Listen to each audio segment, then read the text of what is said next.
Hey amigos, aquí estamos de vuelta en su fórmula antinovelas, Lilith en CDN. Y los martes, como usted sabe, son de los economontros. Y tenemos, por si fuera poco, dos temas importantes que tratar. Aquí con nosotros Héctor Guiliani Curi. Hey, el Muy buenas noches, amigos televidentes.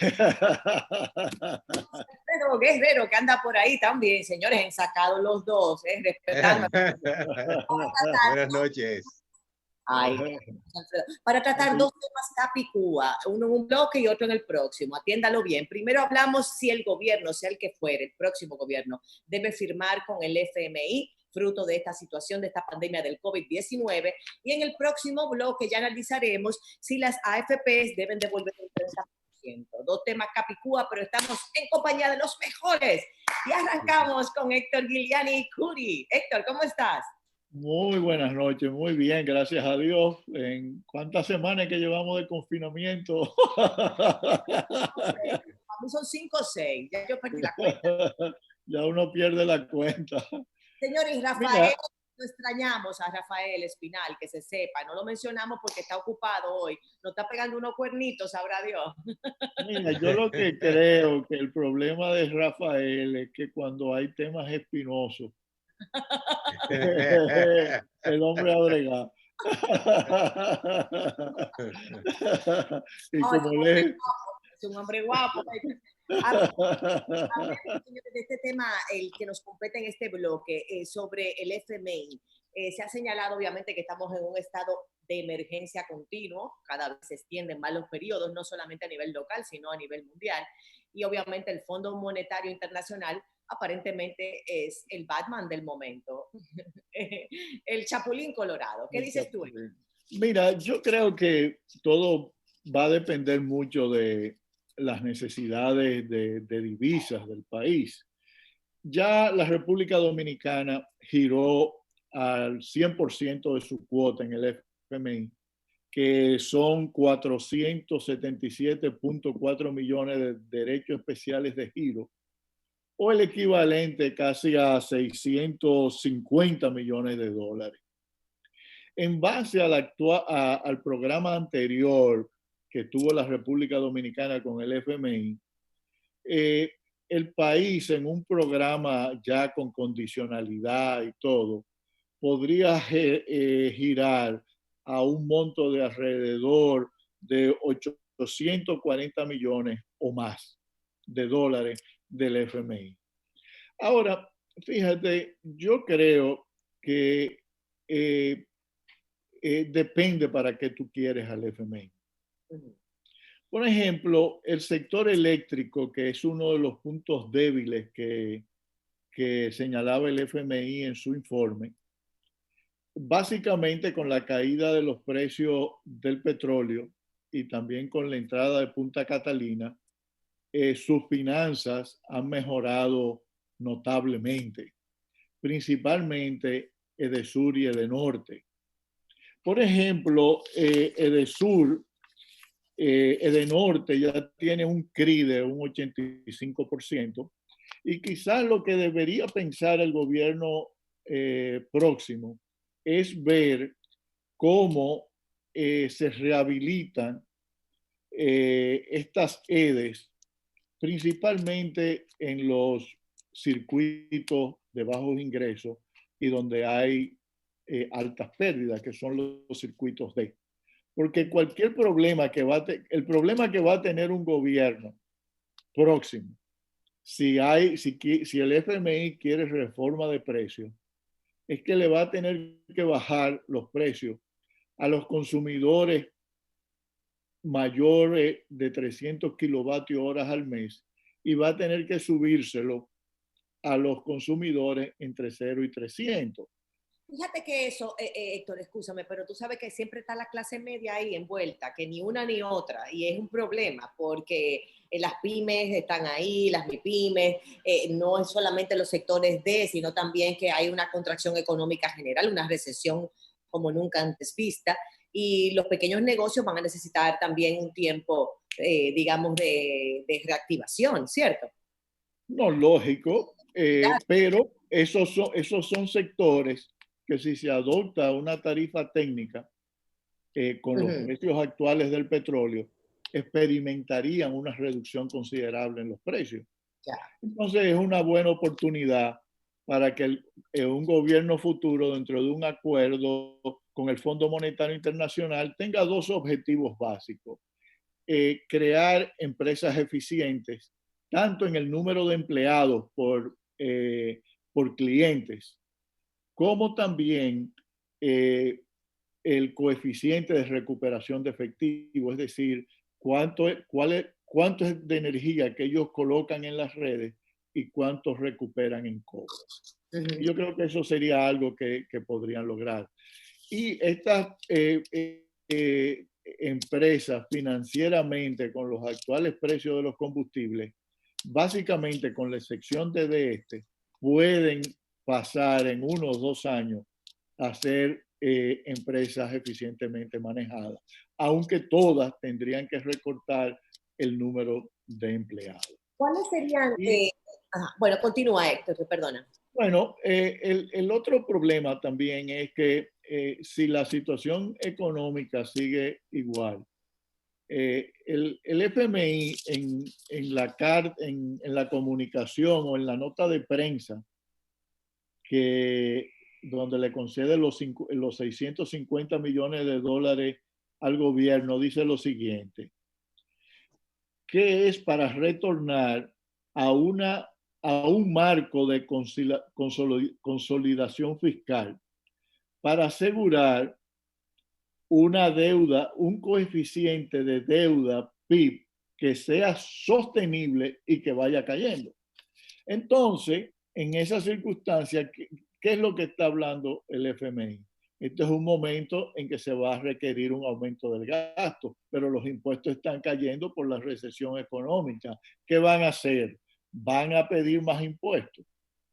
Bueno, yo creo que muchos economistas del PRM cuando... No va a poder pagarlos, Héctor. La gente no va a poder pagar más impuestos. O sea, la mayoría de la gente, digamos, ¿o no? Bueno, sí, exactamente, y más en esta situación, pero yo recuerdo que muchos economistas del PRM hablaban de que la deuda era insostenible y todo ese tipo de cosas. Yo me imagino entonces que ahora van a estar muy contentos de poner impuestos, si es que quieren. Asumo yo los esquemas, así como la banca privada, para irlo llevando de más pequeño a más amplio, o sea, hacer ese paralelismo. Así como la banca privada y particular en cada país tendrá que flexibilizar tasas, mejorar condiciones para que la gente no entre masivamente en fraude, en bancarrota. En fraude ya están hace mucho. Mira, pero independientemente de esto, la pura verdad es que el Fondo Monetario, como un ente ya gubernamental, bueno, digamos, regidor mundial, pudiera asumir entonces también esquemas más blandos, más prioridades para los demás países, con nuevas capacidades, digamos, de financiamiento, independientemente de la productividad inminente del momento, porque estamos hablando de una crisis. Bueno, eso a pesar de que hay una banca que es bastante fuerte, es una posibilidad de que si esta recesión se prolonga por mucho tiempo, que muchos de los negocios quiebren. Pero el Banco Central siempre está ahí como prestamista de última instancia. Y como esto no es un problema causado por mal uso del crédito de parte de la banca, el Banco Central puede constantemente sostenerlo a través de liquidez al sistema bancario nacional. Una pregunta, José Alfredo, y luego retomamos con Héctor. ¿Cuáles serían esas ventajas y cuáles serían las desventajas de un nuevo acuerdo con el Fondo Monetario Internacional en este escenario COVID-19? Mira, a mí lo principal de que me gusta del Fondo Monetario es que puede ser un árbitro en el equipo económico que surja, especialmente si es un caso de que gane la oposición, porque realmente los cambios de gobierno te generan muchas diferencias en los equipos económicos. Y ahí está la historia. Héctor y yo la conocemos bien cuando en el 2004, por ejemplo, luego de que estaban impulsándose las reformas financieras del Estado, vino la nueva camada de funcionarios y ¿qué pasó? De una vez volvieron a los libritos anteriores. Félix Bautista salió a buscar crédito con una carta que le firmó el presidente, y ahí está la Sunlan y el lío que se armó con la Sunlan. El director de presupuesto que nombraron creía que iba a estar otra vez con el librito de recibir recaudaciones para ir al palacio a distribuir los gastos. Ese señor ni siquiera recibía a la persona que estaba de consultor dentro de la dirección de presupuestos, que estaba llevando las reformas. Y otro caso también, el Banco Central, que estuvo fuera del gobierno, el mismo equipo que estuvo hasta el 2000, estuvo fuera, y el Banco Central llegó con la idea de que el SIGADE y la Dirección General de Crédito Público no era necesaria, que ellos iban a seguir siendo el back office de la deuda. Y eso pasa cuando la gente tiene mucho tiempo fuera del poder. Y uno ve a los economistas del PRM y ve muchas posiciones diferentes. Ahí tú tienes socialistas, gente libre empresa, gente mercantilista, y lo están manifestando en medios de opinión pública. Entonces, para una economía muy importante que haya un consenso. Y ese consenso, a menos que lo tengan ya resuelto, yo lo veo difícil. Entonces, ahí es que el Fondo Monetario puede llegar y realmente ser un árbitro e indicar a dónde va la cosa. Fíjate, tenemos 20 años de gobierno del PLD y fíjate que el equipo económico ha tenido muy pocos roces. Fíjate que Isidoro Santana, cuando estaba en el MEPIT, fue que vino con una circunstancia creando una situación y lo sacaron del equipo económico. O sea que para mí eso es muy importante porque, y ahí está el déjà vu, o sea, vimos las confrontaciones de funcionarios en el periodo 2000-2004, a lo que eso llevó en el manejo de algunas crisis importantes. Y entonces yo creo que por lo menos se le da un marco en el que se puede manejar bien el nuevo equipo que venga a dirigir. José Alfredo y Héctor, ¿qué es lo que ofrece en específico, vamos a decir, contundentemente, el Fondo Monetario Internacional ante una situación como esta? Bueno, te va a suplir con préstamos del Fondo Monetario Internacional por más de 840 millones de dólares. Vamos a suponer también que, fíjate una cosa, es muy probable que se está hablando de que tanto los países que le prestan a otros como los organismos multilaterales deben reestructurar la deuda de las economías emergentes. Y también se ha estado hablando de que los bonos deben ser reestructurados. No aquí en la República Dominicana, se está hablando para todas las economías emergentes. Entonces, ahí va a haber que llegar a un acuerdo, porque el 70% de la deuda de la República Dominicana es en bonos. Y eso va a ocurrir en un marco legal bastante complicado. ¿Por qué? Porque puede ocurrir como en Argentina, donde hay unos fondos, vulture funds, ¿cómo que se llama? Fondos rapiñas, que aprovechan, compran la deuda baja y después dicen, miren, nosotros no estamos en disposición de reestructurar la deuda. Ustedes me tienen que pagar a mí lo que hay que pagar. Mientras que otros bonistas están en disposición de eso. Y eso habría que haber un acuerdo entre los países desarrollados para que esto no ocurra. Un acuerdo con el FMI, ¿qué impacto tiene en la valoración del peso dominicano? ¿Aumenta la valoración? ¿Disminuye? ¿Qué pasa? Mira, eso es una de las condicionantes del acuerdo, y aquí mismo lo dice en la carta o en la comunicación, la nota de prensa del Fondo Monetario Internacional, que ellos esperan una mayor flexibilidad del tipo de cambio, como para que absorban los choques externos como el que actualmente está experimentando la República Dominicana. ¿Una tendencia hacia arriba o hacia abajo? Bueno, hacia abajo, porque precisamente es lo que ha permitido el Banco Central, que la tasa de cambio se devalúe o se deprecie, y es probablemente en respuesta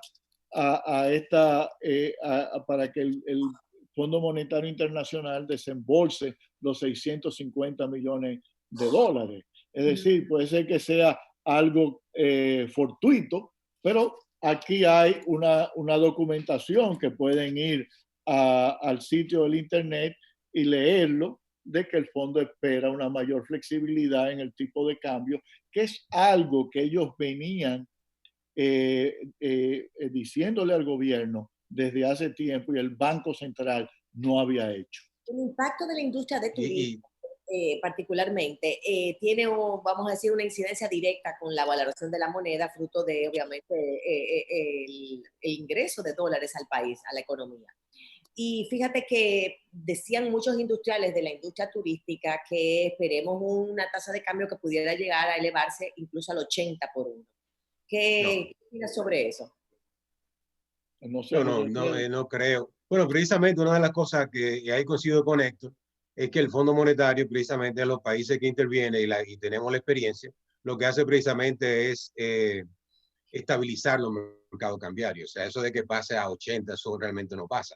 Bueno. Y ahí viene el tema. O sea, realmente con el Fondo Monetario, fíjate, nosotros tenemos candidatos de oposición y economistas que están hablando aquí de poner controles de precios. O sea, controles de precios a los productos de primera necesidad y ese tipo de cosas.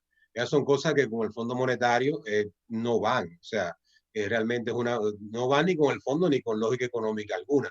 Eso por un lado también. Entonces, otra cosa interesante con el Fondo Monetario sería que esa reforma fiscal que se hace realmente eche para atrás todas estas cosas que se hicieron de convertir al sistema impositivo en una forma de llevar la inversión a las actividades económicas. O sea, algo que se desmontó con la reforma del 90, fueron poquito a poco poniendo cantidad de cosas que realmente no son. O sea, los impuestos son para recaudar dinero para que el gobierno gaste. El impuesto, las tasas impositivas no están ahí para dirigir la inversión. Eso lo hacen los precios.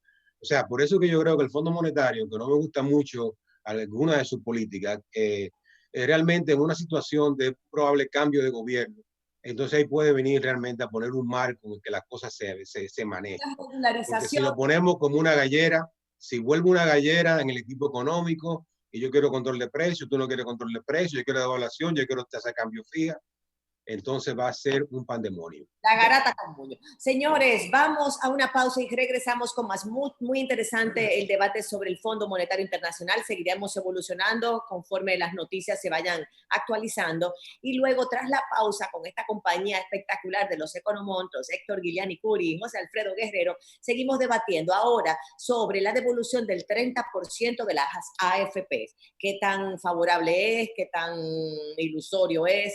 ¿Qué tan real puede llegar a ser? Vamos a una pausa y volvemos.